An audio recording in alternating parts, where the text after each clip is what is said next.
Yesterday I released a video about drag queen storytime for children. If you haven't seen that video yet, there's a link in the comments. Go watch it first and come back here. I will wait for you.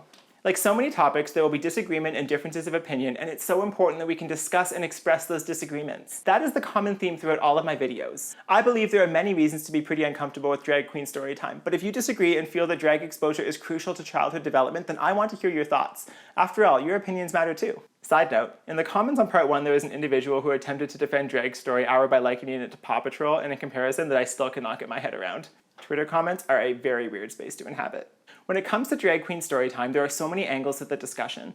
There is whether or not they should be permitted, and if so, should they be supported by public funding. There's a discussion of whether drag events achieve their stated goal of increasing LGBT acceptance. And yes, recently, there's the discussion of whether or not these events should have special protection to ensure their future viability. In the first video, I explored why drag queen storytime does not do any real benefit in LGBT acceptance for actual trans people. Equating trans individuals and drag queens is offensive, and if our objective really is to increase empathy towards individuals like me, then this is the absolute wrong way to do it. After last week, however, this conversation got a whole lot more serious. A few days ago, the Ontario NDP party brought forward proposed legislation that would make it illegal to protest drag queen storytime events. And yes, similar legislation have also been proposed in other jurisdictions as well. This makes me furious, and this is why I made yesterday's video. These legislations are purportedly being tabled on human rights grounds. What human rights are purportedly being protected here? Being a drag queen is not a sexual or gender identity. It's at best an occupation carried out for performative and entertainment purposes. Now, this doesn't mean drag performances are inherently bad, but human rights protection? What? Acting like drag is an identity to be protected has become the natural extension of equating drag with transgender individuals. This is way over the line. And it's so important we get this straight, because acting like the right to perform any drag show, let alone kiddie drag shows, is somehow a human right that needs to be protected for the sake of drag performers is absurd. I want to emphasize here just how offensive this is. I have been gender dysphoric as long as I can remember. I spent the first 28 years of my life trying to make living as a man work. I really wanted to make it work. I was miserable, and I was a pretty horrible person to be around because I had chosen to sidestep happiness and authenticity. At 28 years old, I began my social, hormonal, and surgical transition. It was expensive, painful, and involved significant medical risk. And then we have drag. I'll remind you that in 2018, RuPaul contentiously compared transgender women's use of estrogen to feminize their bodies to athletes who might take performance-enhancing drugs to perform better in their sport. In very specific terms, he inferred that people like me are cheaters because I've been on estrogen and it would give me an unfair advantage in drag performances. Cheaters?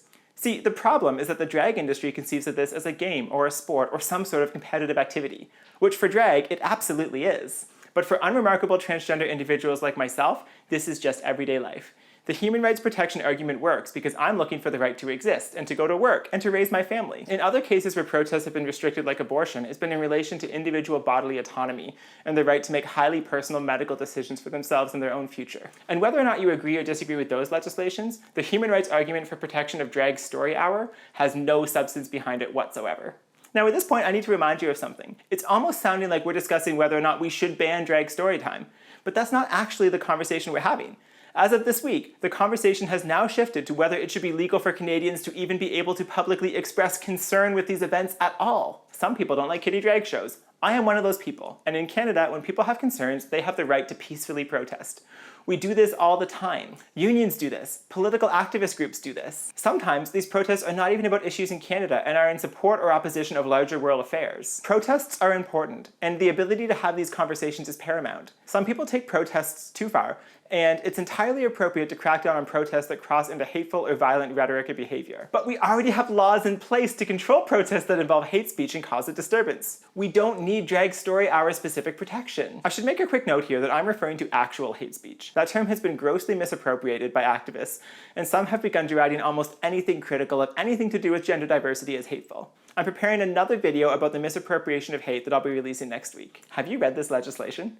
It is written so broadly that it could, and probably will, be applied to context far wider than Drag Story Hour. For example, one element of the bill is described as engaging in a protest or demonstration for the purpose of furthering the objectives of homophobia and transphobia. That sounds reasonable on the surface, doesn't it? Who would want to allow homophobia and transphobia? I certainly wouldn't. Except we have a problem. We don't really know what those words mean anymore because activists are labeling everything that's remotely critical of gender ideology as transphobic. The way this word is now being used doesn't just encompass contempt towards transgender people like me, it can refer to anything critical of gender ideology. You have concerns about some of the ways sex and gender are being taught in school? Transphobia. You would like to have conversations about our ever-changing use of language surrounding male and female bodies? Transphobia. And yes, you perhaps don't love the idea of your 5-year-old being exposed to over-the-top aggressive feminine stereotypes when browsing your local public library? That, my friend, is transphobia. I've been called transphobic, and I'll remind you that I am transgender. I have a vested interest in protecting the rights of transgender individuals, and that's why I'm putting myself in the public to have these conversations. Because unremarkable transgender individuals like myself are not helped when we are propped up as the beneficiaries of ridiculous legislation such as what the NDP have tabled. So to those of you who are propping up this proposed legislation as supportive of LGBT individuals,